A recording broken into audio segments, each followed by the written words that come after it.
चन्नी रात का वक्त था। पहाड़ों के दामन में एक छोटी सी बस्ती बसी हुई थी जहां जिंदगी बहुत सादा और सख्त थी।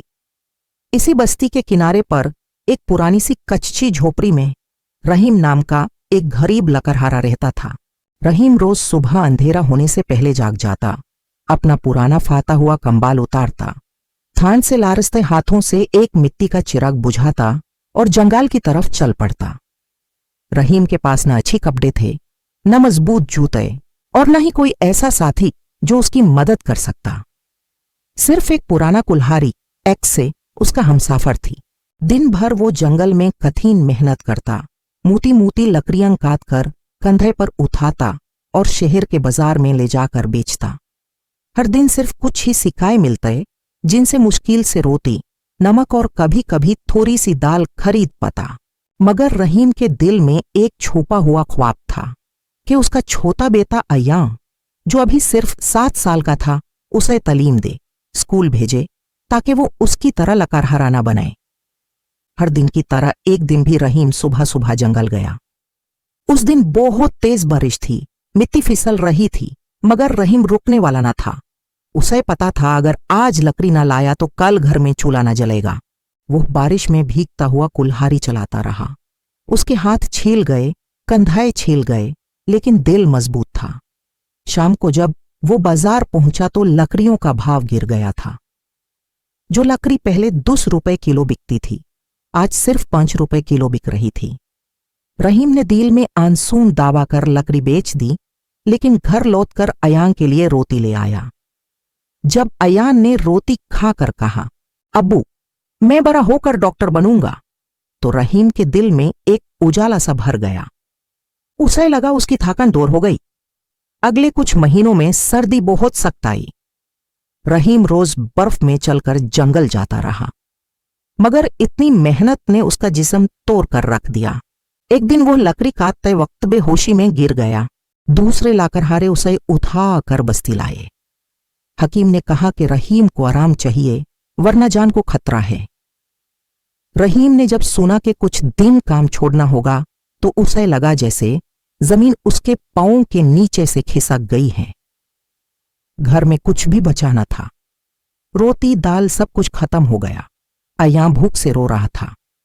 रहीम रात भर सोचता रहता, उसकी आंखों में आंसू आते। मेरे बच्चे ने क्या गुनाह किया जो उसे भूखी नींद सोना पड़ता है। एक रात जब रहीम सो रहा था, तब बस्ती के मोहतरम बुजुर्ग चौधरी करीम उसके घर आए।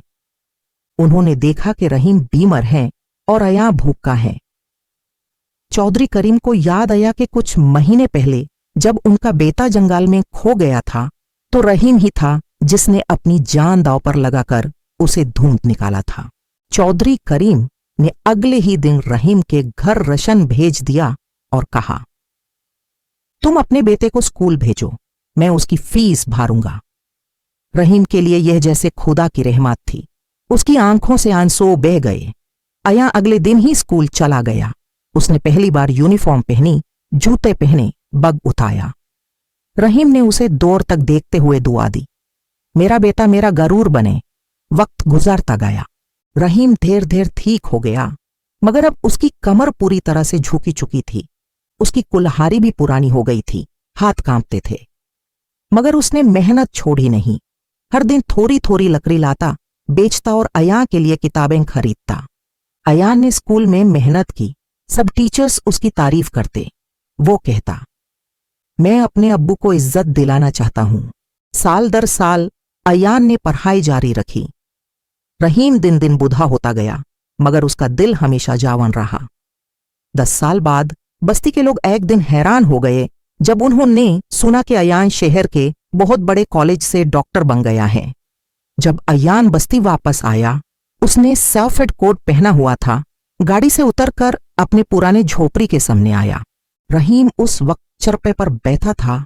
उसकी आंखों में अब रोशनी कम थी, मगर दिल में नूर भर गया जब अयान ने उसके पैर छूकर कहा, अब्बू आपकी मेहनत रंग लाई, मैं डॉक्टर बन गया हूं। उस दिन पूरी बस्ती में दिया जलाकर खुशी मनाई गई। रहीम ने आसमान की तरफ देखा और दुआ दी, शुक्रिया मौला, मेरे बेटे का मुस्तकबिल रोशन कर दिया। उसके बाद अया ने एक छोटी क्लिनिक बस्ती में ही खोल ली ताकि गरीब लोग दूर शहर ना जाएं। रहीम ने अपनी कुल्हाड़ी दीवार पर लटका दी और मुस्कुरा कर कहा, अब मैं आराम कर सकता हूं। ये कहानी हमें ये सिखाती है कि गुर्बत किसी का तकदीर का फैसला नहीं होती। मेहनत, सब्र और उम्मीद से इंसान कुछ भी कर सकता है। एक गरीब लकड़हारा भी अपने बेटे को डॉक्टर बना सकता है अगर दिल में हौसला और रूह में रोशनी हो।